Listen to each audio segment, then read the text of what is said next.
Alright, numbers 1, 2, and 3. Just standard metronome practice stuff. Now for number 3, I wanted to do this chord at the end because I just felt it resolved the whole thing nicely. So I'm going to say that's optional. If it's proving to be too much of a pain in the butt to stick the chord, throw it out. If you like hearing the A note at the end of this whole thing to resolve it, well, you can just hit the A note. Just thought it sounded better with the chord, that's why it's there. But that's not the important part of the exercise. So again, if it starts to get in the way, toss it. Alright, so let's demo this. Yeah, just do what you've been doing, track your progress, and on the perfect take, all that good stuff. So, alright, here we go, 60 beats a minute. 1, 2, 3, 4.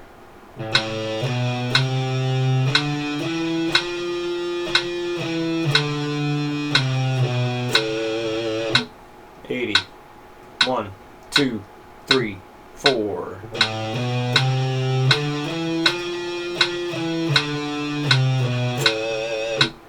100. 1, 2, 3, 4.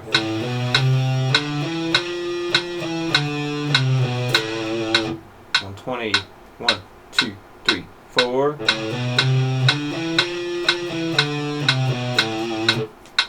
140. 1, 2, 1, 2, 3, 4. 160. 1, 2, 1, 2, 3, 4. 180. 1, 2, 1, 2, 3, 4. 200. 1, 2, 1, 2, 3, 4. 220. 1, 2, 1, 2, 3, 4. And 240. 1, 2, 1, 2, 3, 4. Okay. On to number 2. And remember, those are just demo speeds. You don't have to get up that fast. Eventually you will be playing that fast, but it is not necessary this week. Just get to where you can. Alright, 60 beats a minute. 1, 2, 3, 4.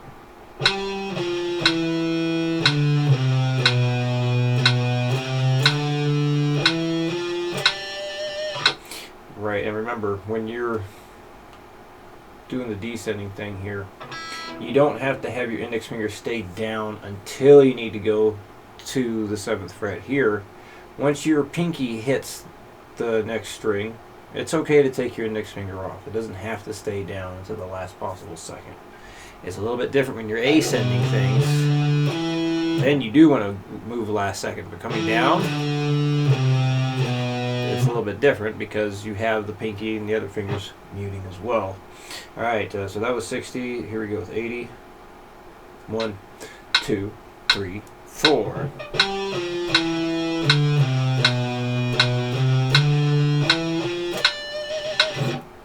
100. 1, 2, 3, 4.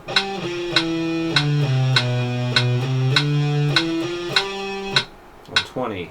1, 2, 3, 4.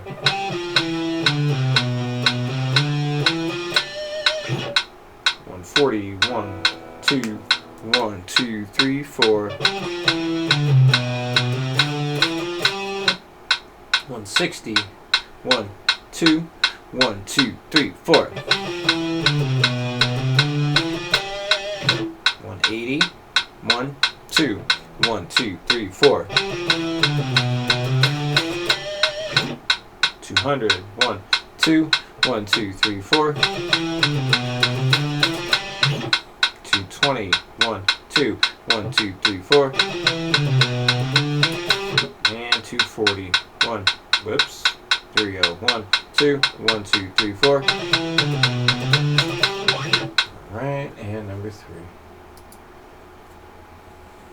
Again, cut the chord out if need be. I'm going to be putting it in though. 60 beats a minute.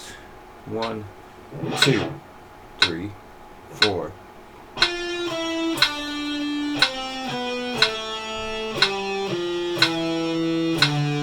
1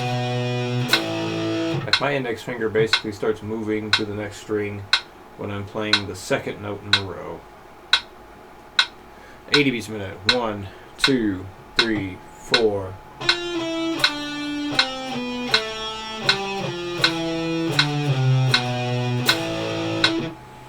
100. 1, 2, 3, 4. I'm going to do that again. 1, 2, 3, 4.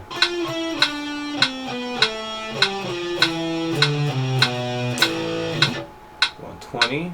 1, 2, 3, 4. 140. 1, 2, 1, 2, 3, 4.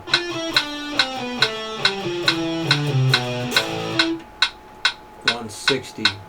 1, 2, 1, 2, 3, 4. 180. 1, 2, 1, 2, 3, 4. 200. 1, 2, 1, 2, 3, 4.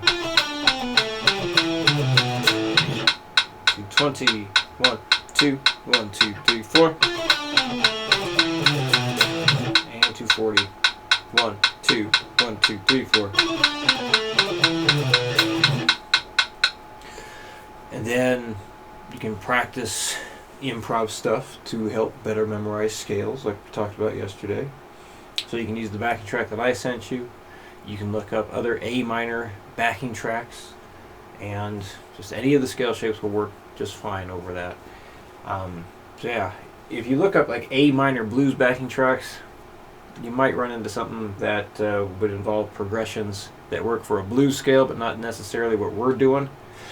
The backing track I sent you, I think it actually says A minor blues backing track, which it does work fine because of the chords being used there. It actually, you can get away with, well, not get away with. The scales fit those chords perfectly because all that, they are in key.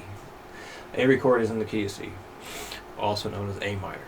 So yeah, just be careful when you're searching backing tracks. If something sounds really funny, something sounds really wrong when you're playing to a backing track, it might be more blues based and you just need to find something else. But yeah, just spend some time messing around, hitting the notes nice and slow, letting things ring out, seeing what sounds good to you, and yeah, good fun way of learning those scales. So if any questions come up, please let me know, and I'll see you next week.